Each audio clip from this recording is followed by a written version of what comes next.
क्या राहुल गांधी के नेतृत्व में बिहार में निकली वोटर अधिकार यात्रा ने कांग्रेस के सोचने के तरीके को बदल दिया है?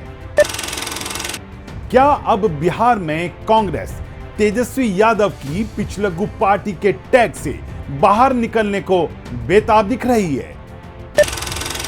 क्या बिहार में अब कांग्रेस राजद के पीछे चलने के बजाय महागठबंधन के नेतृत्व के मुद्दे पर राजद के साथ खड़ी नजर आ रही है?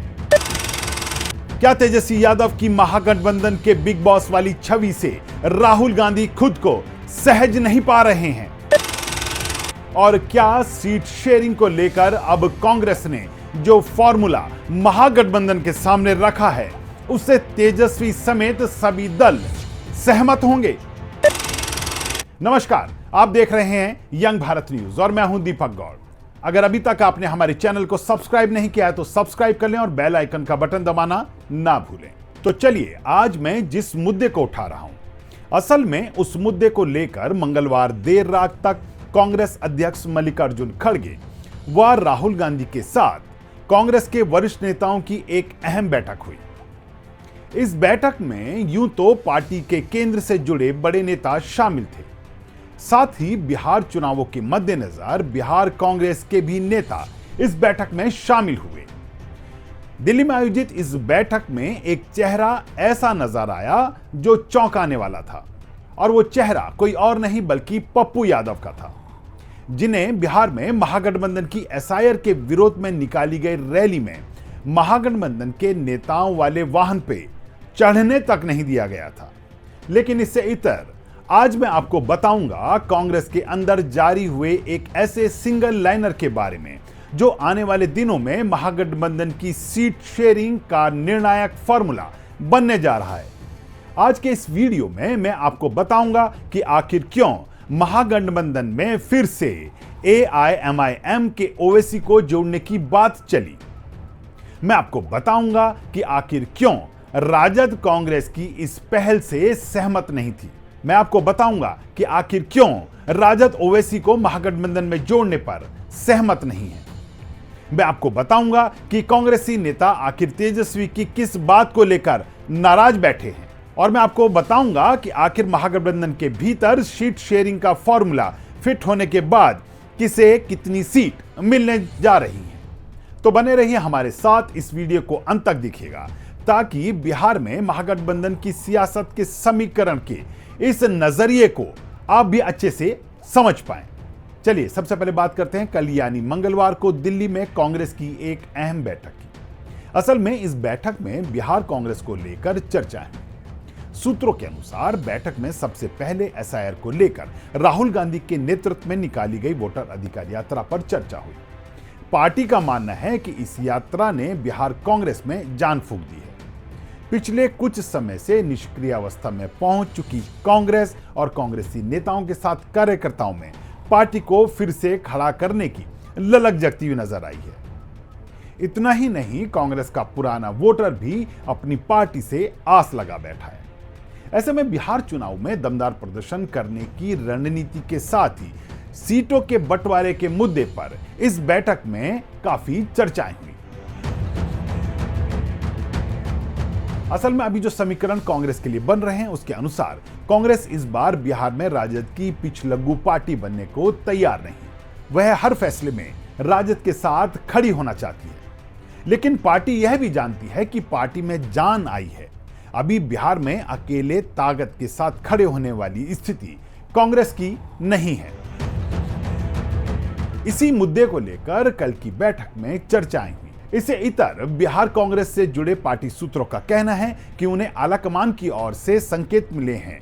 अब सीटों के बंटवारे को लेकर पार्टी ने एक फार्मूला बना लिया है और अब उसे लेकर ही राजद के साथ अंतिम दौर की चर्चा होगी। असल में 2020 के चुनावों में मुकेश सहनी को राजद ने अपने कोटे से सीट देने की बात कही थी, और बाद में सीटों पर बात नहीं बनने की सूरत में वह महागठबंधन छोड़ एनडीए के पास चले गए थे, जहां एनडीए ने उन्हें 11 सीटों पर चुनाव लड़वाया। अब कांग्रेस का कहना है कि ऐसी सूरत में राजद को चाहिए था कि वह मुकेश सहनी की पार्टी को नहीं दी गई सीटें कांग्रेस के साथ आधी आधी बांटते, लेकिन उस दौरान राजद ने ऐसा नहीं किया। अब नए समीकरणों में मुकेश सहनी इस बार अभी तक महागठबंधन के ही साथ है और उनके अलावा पशुपति पारस और झारखंड मुक्ति मोर्चा को भी सीटें कांग्रेस और राजद अपनी अपनी पिछली बार की सीटों के नंबर से कम कर ही देंगी। सूत्रों का कहना है कि ऐसी सूरत में कांग्रेस चाहती है कि राजद जितनी सीट मुकेश सहनी को अपने कोटे से देंगे उसकी आधी सीटें कांग्रेस अपने कोटे से देगी। अब आपके मन में सवाल उठ रहा होगा कि आखिर ऐसा क्यों? तो कांग्रेस का तर्क है क्योंकि पिछली बार भी और इस बार भी राजद कांग्रेस से लगभग 2 गुना सीटों पर चुनाव लड़ रही है। ऐसी सूरत में अगर वीआईपी पार्टी को अगर 15 सीटें दी जाती हैं तो राजद अपने हिस्से की सीटों में से 10 सीटें वीआईपी को दे और कांग्रेस अपने हिस्से की 5 सीटें वीआईपी को देगी। ऐसा ही लोजपा और झारखंड मुक्ति मोर्चा के साथ भी होगा, यानी दोनों दल अपने हिस्से की सीटों में से कुछ सीटें कम करके शेष दलों को देंगे। अब इस सिंगल लाइनर मैसेज के बाद राजद अपनी रणनीति बनाने में जुट गई है और संभावना जताई जा रही है कि इस मुद्दे पर जल्द सहमति बन जाएगी। पार्टी सूत्र का कहना है कि जिस दिन राजद इस फार्मूले पर मान जाएगी, राहुल गांधी या बिहार में कांग्रेस के प्रभारी तेजस्वी यादव को सीएम का चेहरा घोषित कर देंगे। आने वाले 2-3 दिनों में आपको ये गतिविधियां दिख भी सकती हैं। संभावना जताई जा रही है कि 15 सितंबर से पहले महागठबंधन अपनी सीट शेयरिंग की रार को खत्म कर एनडीए के खिलाफ लड़ने की रणनीति पर काम करती नजर आएगी। तो चलिए अब आपको बताते हैं इस दौरान कांग्रेस की एक प्रेशर पॉलिटिक्स के बारे में।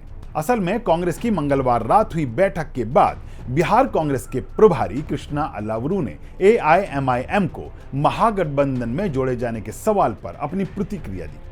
वह बोले कि ओवैसी को महागठबंधन में शामिल किए जाने के फैसले का कांग्रेस से कोई लेना देना नहीं। ओवैसी ने महागठबंधन में शामिल होने के लिए लालू जी को पत्र लिखा था। इसका फैसला पूरी तरह लालू यादव के पाले में है। अब समझिए पूरा इसका सियासी गणित। असल में ऐसा कहकर कांग्रेस जताना चाहती है कि ओवैसी कुछ सीटों पर प्रभावी हैं, लेकिन महागठबंधन में राजद के एमवाई फैक्टर के चलते वह उनकी सियासी जमीन किसी के साथ बांटने को तैयार नहीं है। इसलिए खुद लालू यादव इस पर फैसला करें कि वह ओवैसी के वोट कटवा बनने का नुकसान सह सकेंगे या नहीं। इसके साथ ही वह ओवैसी को साथ न रखकर राजद पर एक एहसान भी जताना चाहते हैं, जबकि महागठबंधन का हर घटक दल जानता है कि सीमांचल में ओवैसी की दखल किस कदर है। असल में पिछले दिनों तेजस्वी ने अप्रत्यक्ष तौर पर ओवैसी की महागठबंधन में शामिल होने वाली मांग को खारिज कर दिया था। वक्फ बोर्ड के मुद्दे को लेकर तेजस्वी मुसलमानों के गुस्से को अपने पक्ष में ही तब्दील करना चाहते। वह नहीं चाहते कि वह अपने साथ ओवैसी को इस मुद्दे पर मुसलमानों का वोट बांटे। यही कारण रहा था कि तेजस्वी ने वक्फ बोर्ड को लेकर मोदी सरकार की नीतियों पर प्रहार किया और कई तीखे बयान दिए ताकि मुसलमान राजद को ही अपना रहनुमा मानते रहें। अब सूत्रों की माने तो कांग्रेसी नेता पिछले दिनों हुए एक घटनाक्रम के चलते तेजस्वी यादव से काफी आहत भी हुए हैं, जिसका आधार भी सीट शेयरिंग ही रहा है। असल में पिछले दिनों मीडिया रिपोर्ट में प्रकाशित हुआ था कि महागठबंधन की ओर से तेजस्वी ने सभी घटक दलों से उनकी संभावित जीतने वाली सीटों की सूची मांगी थी, जहां उनकी तैयारी अच्छी रही और जहां उनकी जीतने की प्रबलता ज्यादा हो। इस सब के बाद मीडिया में खबरें चली कि कांग्रेस ने भी एक लिस्ट राजद को इस संबंध में दी है, जिसमें 105 सीटों का जिक्र है। हालांकि कांग्रेस का कहना है कि उनकी ओर से ऐसी कोई सूची नहीं सौंपी गई थी। इतना ही नहीं, कुछ कांग्रेसी नेताओं का दबी जुबान में कहना है कि यह सब तेजस्वी के इशारे पर हुआ था। उन्होंने ही इस तरह की बातों को लीक करने की जुगत लगाई और कुछ मीडिया हाउस में ऐसी खबरों को चलवाया था, जिससे कांग्रेस की साख खराब हुई और कांग्रेस राजद के कहे पर चलने वाली पार्टी नजर आई। असल में राजनीति में कुछ भी परमानेंट नहीं होता। आज सुशासन की नीति नहीं बल्कि सत्ता का सुख भोगने के लिए बनने वाली नीतियां ही राजनीति कहलाने लगी है। बहरहाल अगर हम बात करें कांग्रेस के सिंगल लाइनर फॉर्मूले की, तो इस पर सहमति बनने की स्थिति में जल्द महागठबंधन सीटों के बंटवारे का ऐलान कर सकता है। अगर राजद और कांग्रेस इस मुद्दे को लेकर एक मंच पर आए और एक साथ सीटों पर सहमति बना पाए, तो इस फॉर्मूले के बाद 243 सीटों में से राजद को करीब 128 से 132 सीटों के बीच मिलेंगी, तो और कांग्रेस को 62 से 65 सीटों के बीच में मिल सकती हैं। वहीं मुकेश सहनी को 12 से 15 सीटें ही मिल पाएंगी। तीनों लेफ्ट पार्टियों की बात करें तो उन्हें 28 से 30 सीटें मिलेंगी और 2 से 3 सीटें झारखंड मुक्ति मोर्चा और पशुपति पारस को भी मिल सकती हैं। तो यह था आज का हमारा कांग्रेस के साथ महागठबंधन की सीटों के बंटवारे को लेकर रणनीति का विश्लेषण। आपको हमारी यह रिपोर्ट कैसी लगी? कमेंट बॉक्स में लिखकर जरूर बताएं। साथ ही हमारे वीडियो को लाइक और शेयर भी जरूर करें। आज के लिए इतना ही। एक बार फिर से ऐसे ही किसी मुद्दे को लेकर आपके बीच हाजिर होंगे। तब तक के लिए नमस्कार।